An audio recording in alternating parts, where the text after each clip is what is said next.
അസ്സലാമു അലൈക്കും വറഹ്മത്തുള്ളാഹി വബറകാത്ത്.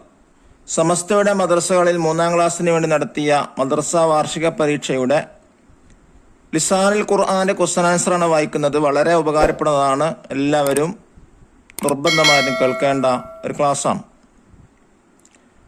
ആദ്യമായി നൂസിർ ബിൽ മുനാസിബി, യോജിച്ചത് പൂരിപ്പിക്കാനാണ്, ചേർത്ത് എഴുതാനാണ് 50 മാർക്കാണ് കൊടുത്തിട്ടുള്ളത്. ആദ്യമായി ബ്രാക്കറ്റിൽ വായിക്കുന്നു. ഇന്ദക്കും ലക്കും അൻതി അൻത അൻതി അൻതുന്ന അൻതും. ഇതിൽ നിന്ന് മാച്ച് ആയത് ഫില്ല് ചെയ്യാം. യാ ബനാത്തു അൻതുന്ന ദാരിസാത്തുൻ. ഓ പെൺകുട്ടികളെ, നിങ്ങൾ പഠിക്കുന്നവരാണ്. ഇവിടെ ബനാത്ത് പെൺകുട്ടികളാകുമ്പോൾ നിങ്ങൾ എന്ന പെൺകുട്ടികളോട് സ്ത്രീകളോട് പറയേണ്ടത് അൻതുന്ന, നിങ്ങൾ എന്നാണ്. അൻതുന്നയാണ് ഉപയോഗിക്കേണ്ടത്. രണ്ടാമത് യാ ഉമ്മി അൻതി ആലിമത്തുൻ. എൻ്റെ ഉമ്മ, നിങ്ങള് അറിവുള്ളവളാണ്. ഇവിടെ പെണ്ണിനോട് നീ എന്ന് പറയേണ്ടത് അൻതി എന്ന് ഉപയോഗിച്ചിട്ടാണ്. മൂന്നാമത് യാ വലതു അൻത ദാരിസുനോ, കുട്ടി നീ പഠിക്കുന്നവനാണ്. ഇവിടെ ആൺകുട്ടിയോട് അല്ലെങ്കിൽ ആണിനോട് നീ എന്ന് ഉപയോഗിക്കണം. അൻത എന്നതുകൊണ്ടാണ്, അൻത കൊണ്ടാണ് നീ പറയേണ്ടത്. നാലാമത്തത് യാ ഔലാദു അൻതും ദാരിസൂൻ. ഓ കുട്ടികളെ, നിങ്ങൾ പഠിക്കുന്നവരാണ്. ആൺകുട്ടികളോട് അല്ലെങ്കിൽ ആണുങ്ങളോട് പറയേണ്ടത് അൻതും, നിങ്ങൾ എന്നതിന് പറയേണ്ടത് അൻതും എന്നാണ്. 5 യാ അസാതിദത്തു ശുക്രല്ലക്കും. ഉസ്താദുമാരെ, നിങ്ങൾക്ക് ശുക്രുണ്ട്, നന്ദിയുണ്ട്. അപ്പോ പുരുഷന്മാരോട് നിങ്ങൾക്കുണ്ട് എന്ന് പറയാൻ ഉപയോഗിക്കുന്നത് ലക്കും എന്നാണ്. അതുകൊണ്ട് ഇവിടെ ലക്കും എന്ന് ഉപയോഗിച്ചത്. 6 യാ ദാരിസൂന ഹൽ ഇൻദക്കും കുത്തുബുൻ. ഓ വിദ്യാർത്ഥികളെ, നിങ്ങളടുക്കൽ പുസ്തകമുണ്ട്.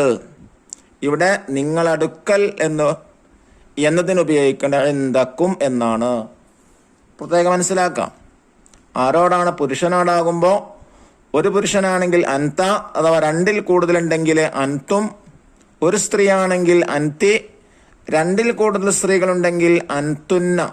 പുരുഷന്മാരോട് നിങ്ങൾക്ക് എന്ന് ഉപയോഗിക്കുമ്പോൾ നിങ്ങൾക്ക് എന്ന് പറയുമ്പോൾ ലക്കും എന്നാണ് ഉപയോഗിക്കേണ്ടത്. നിങ്ങൾ അടുക്കൽ എന്ന് പുരുഷന്മാരോട് പറയുമ്പോൾ ഇന്ദക്കും.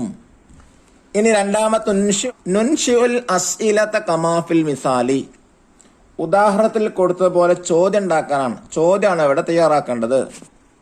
ഇവിടെ കൊടുത്തിട്ടുള്ള ഉദാഹരണം അൽ മിസാൽ, ഉദാഹരണം. കൈഫ ഹാലുക്കും, നിങ്ങളെ ഹാൽ എന്താണ്, നിങ്ങളെ അവസ്ഥ എന്താണ്, അല്ലെങ്കിൽ നിങ്ങളെ വിശേഷം എന്താണ്?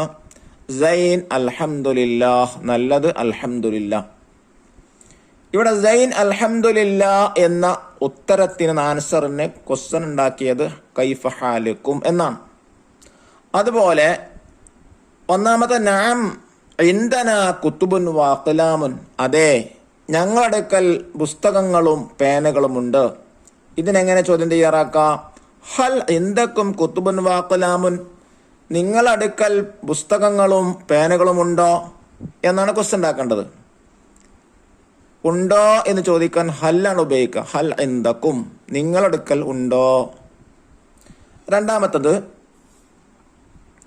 നാം നഖറഉ കിതാബൻ.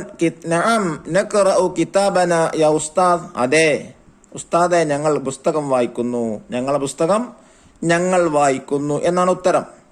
അതിന്റെ ക്വസ്റ്റ്യൻ തയ്യാറാക്കേണ്ടത് എങ്ങനെ? അലാ തഖറഊനൽ കിതാബ. നിങ്ങൾ ബുക്ക് വായിക്കുന്നില്ലേ, നിങ്ങൾ കിതാബ് വായിക്കുന്നില്ലേ എന്നാണ്, എന്ന് ചോദിക്കാനാണ് അലാ ഉപയോഗിക്കേണ്ടത്. മൂന്നാമത്തത് അൽ കിതാബ് ഫിൽ ഹഖീബത്തി. കിതാബ് ബാഗിലാണ്. കിതാബ് ബാഗിലാണ്. നമുക്ക് ക്വസ്റ്റ്യൻ എങ്ങനെ മലയാളത്തിൽ നമ്മൾ പറയാ? നിന്റെ കിതാബ് എവിടെ? അതേപോലത്തെ അറബിയിൽ ഐനൽ കിതാബ്, പുസ്തകം എവിടെ, അല്ലെങ്കിൽ കിതാബ് എവിടെ, എവിടെ എന്ന് ചോദിക്കാൻ ഐനയാണ് ഉപയോഗിക്കേണ്ടത്. ഇനി മൂന്നാമത് നുറത്തിബു, ക്രമത്തിലാക്കാനാണ്, അഥവാ ഓർഡർ ആക്കാനാണ് ചെയ്യേണ്ടത്. 1 ഉഖ്തി ഹല്യൻ ദഹബിയുൻ ഇന്ദ. ഇത് ഓർഡർ ആക്കിയത് എങ്ങനെ ഇതാ? ഇന്ദ ഉഖ്തി ഹല്യൻ ദഹബിയുൻ. എൻ്റെ സഹോദരി അടുക്കല് സ്വർണ്ണാഭരണമുണ്ട് എന്നാണ് അർത്ഥം. രണ്ടാമത്തെ അതേപോലെ തന്നെ കലമുൻ വഖിർതാസുൻ ഇൻദ അദ്ദാരിസി. ഇത് ഓർഡർ ആക്കൽ എങ്ങനെ? ഇൻദ അദ്ദാരിസി കലമുൻ വഖിർതാസുൻ. പഠിതാവിന്റെ അടുത്ത് പേനയും കടലാസുമുണ്ട് എന്നാണ് അർത്ഥം. അല്ലെങ്കിൽ വിദ്യാർത്ഥിയുടെ അടുത്ത് പേനയും കടലാസുമുണ്ട്. ഇനി അതേപോലെ തന്നെ മൂന്നാമത്തതും നദ്ഉ റബ്ബന അൻത നഹ്നു റബ്ബുൽ ആലമീൻ.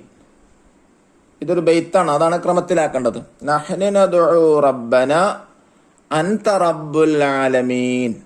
ഇനി നാലാമത്തത് ലാ തറുദ്ദന്ന ദുആഅന ഖായിബീൻ ഇസ്തജിബ്. ഇതാണ് ഓർഡർ ആക്കേണ്ടത്. എങ്ങനെ ചെയ്യാം?